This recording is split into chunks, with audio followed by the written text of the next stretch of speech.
probably know someone like this. They don't post on Instagram. They don't talk about money at dinner. But somehow, whenever something breaks, whenever there's a crisis, whenever the economy does something crazy, they're fine. Completely fine. I spent months trying to figure out what these people actually do for a living. And what I found made me feel stupid for not seeing it sooner. They don't own tech startups. They don't trade crypto. They don't have a personal brand.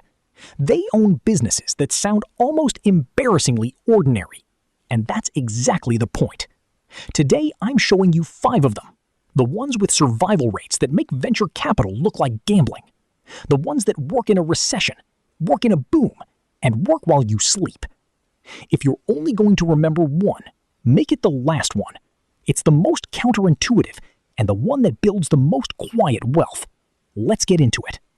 Before I show you the first one, I want you to know, every business on this list has one thing in common. It solves a problem that never goes away. Not a trend, not a moment, a permanent human need. Keep that in mind. Business number 1, laundromats. I know, you just rolled your eyes. Stay with me. Laundromats have a 5-year survival rate of 94.8%. Out of every 100 people who open one, nearly 95 are still running it after 5 years. Compare that to the overall small business average, where nearly half close in that same window. The industry in the U.S. is worth over $5 billion annually. A well-run laundromat can clear $300,000 a year, with margins around 50%. But here's the real reason this business is genius. You never have to convince anyone to buy your product. Clothes get dirty on their own. Repeat customers aren't earned. They're automatic. 90% of customers come back week after week because they have no choice. That's not a business. That's infrastructure. The next one you can start for under $10,000, and there are people running it 2 days a week, making $700,000 a year. Not one machine. I'll show you the math. Business number 2, pressure washing. You can start this for under $5,000. A solid pressure washer, a truck, and business cards. You charge between $200 and $500 per job. Driveways, patios, house facades, parking lots. Customers call you every season. And once you clean one house in a neighborhood, the neighbors see the results and call you too. No advertising. Your work is the ad. But here's where most people stay stuck. They stay the person holding the wand. They keep charging like an employee instead of building like an owner.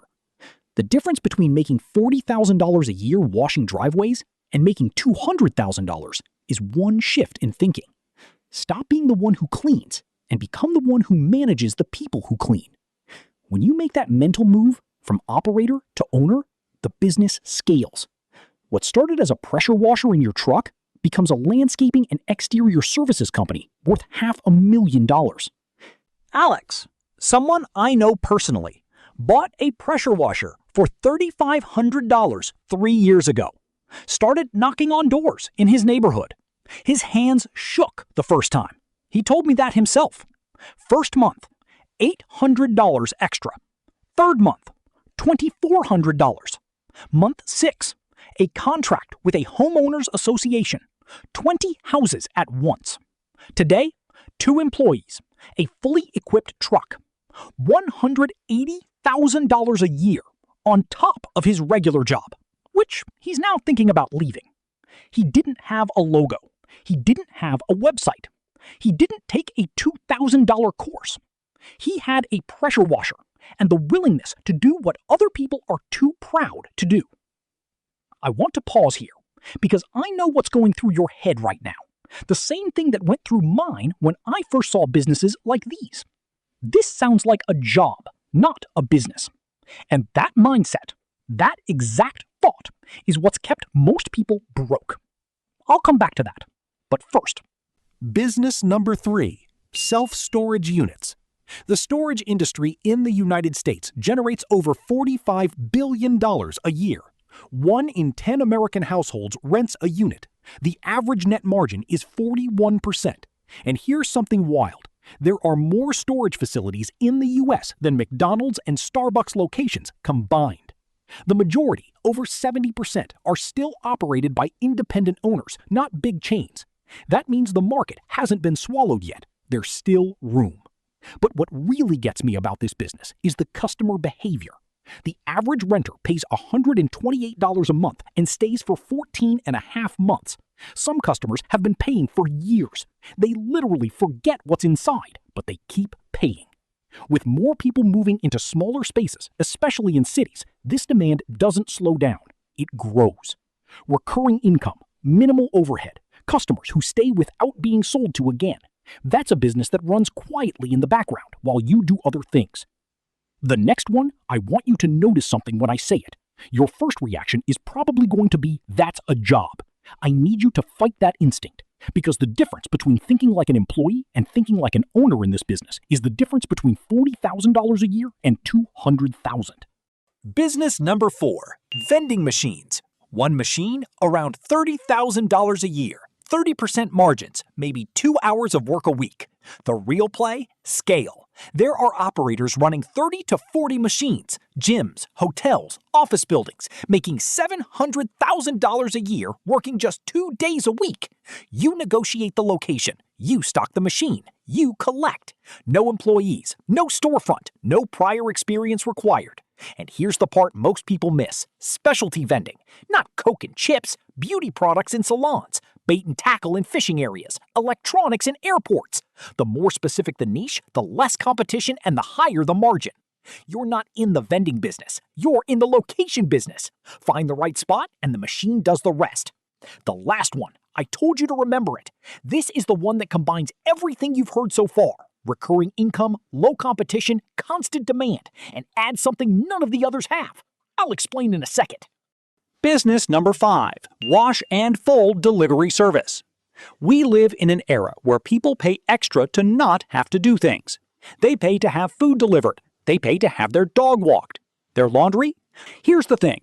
You don't need to own a laundromat to run this business. You partner with one that already exists. You offer the pickup and delivery service. You keep a margin of 30 to 40%. An operator with 100 recurring clients paying $30 to $50 a week is generating between $12,000 and $20,000 a month. No machines, no storefront, just logistics, customer service, and consistency. And in most mid-sized cities in this country, this service barely exists. The opportunity is sitting there, waiting for someone to grab it. Think about what you're actually selling. Convenience. You're not competing with laundromats. You're the bridge between the customer and the laundromat, and you charge for that bridge. This is what Walker Deibel calls in Buy Then Build an acquisition business. You don't invent anything. You take something that already exists and add value to it. The value here is I'll do the part you hate. I want to be honest with you about something. When I first started looking at businesses, I wanted what everyone wants. The cool one. The one that sounds impressive at a dinner party. I have a tech startup. Not, I own a laundromat. That mindset cost me years. Because while I was chasing the perfect idea, the people who are financially comfortable today were out there doing the boring stuff. Buying laundromats, placing vending machines in gyms, striping parking lots on Saturdays. I'm not telling you to quit your job tomorrow and buy a laundromat. I'm telling you to open your eyes to opportunities that already exist around you. The ones nobody brags about. The ones that don't have an influencer selling you a course.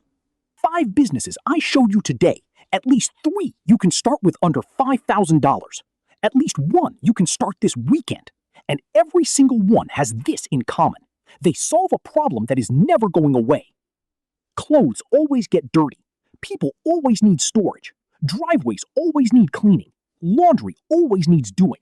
The question isn't whether the opportunity is there. It's how much longer you're going to wait. If this video shifted how you see even one of these businesses, drop a comment telling me which one. And if you know someone who's been searching for years for what business to start, send this to them. It might be exactly what they needed to hear. Like if you made it this far. Subscribe if you haven't. And I'll see you in the next one.